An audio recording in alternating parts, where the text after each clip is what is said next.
Welcome to Talk Tickers, where we dive deep into the earnings reports that are moving the markets. And today, we are talking about BRP's second quarter results. And let me tell you, this report came in way hotter than anyone was expecting. In a really tough market, BRP just showed everyone they have a plan. And you know what? It's working. So let's get right into it. You know, the CEO, Jose Boisoli, really sets the stage perfectly with this quote. Management knew things were going to be tough. I mean, retail was soft, competitors were throwing around huge promotions, but they're not here to make excuses. They're basically calling this a strategic win, a case of executing their game plan while everyone else was looking the other way. So here's how we're going to break this all down for you. First, we'll look at just how big this earnings surprise really was. Then, we're going to peek inside the management playbook that made it happen. After that, we'll dig into their guidance for the rest of the year. And finally, we'll wrap it all up with our official take, the analyst's next call. All right, let's get into the main event, the numbers. Heading into this announcement, you have to understand expectations were just incredibly low. The consensus on the street was that BRP was facing some serious problems, from weak retail sales in North America to just fierce competition. The stage was really set for a pretty disappointing quarter. But BRP came out and delivered the exact opposite. I mean, look at this. This is what it's all about.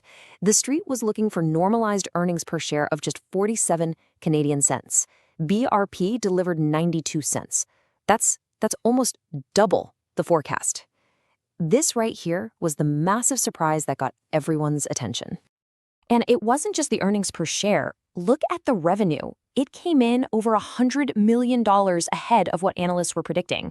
Now, okay, it wasn't a totally perfect quarter. You can see that normalized EBITDA was down about 9% from last year. But then you look at that net income number, up a massive 36%. That just shows some incredible discipline and really tight operational control. And this number? Well, it tells you everything you need to know about how the market reacted. A nearly 10% jump in the stock price in a single day. And get this, it was on trading volume that was almost 4 times the daily average. This wasn't some minor reaction. This was a big, high-conviction move from investors who were seriously impressed. So this is the million-dollar question, right? How did BRP pull this off in an environment where North American powersports retail was actually down 11%? Let's dive into their strategy. The whole story is right here on this slide, laid out perfectly. On the left, you've got the headwinds, all the things everyone was worried about. But on the right, that's BRP's playbook.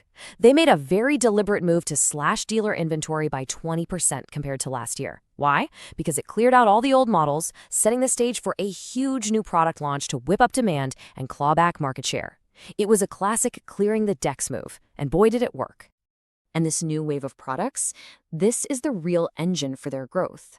They're defending their turf by completely overhauling the Can-Am Defender, which is a huge part of the market.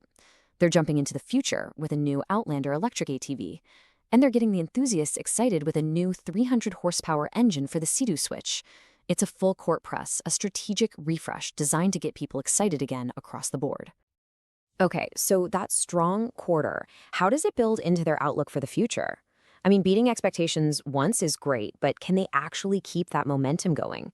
Let's take a look at their guidance and the risks they're facing. And you know what? The guidance is pretty confident. Management is calling for a full-year normalized EPS somewhere between $4.25 and $4.75. After such a strong Q2, this outlook is basically telling us to expect a major acceleration in the back half of the year.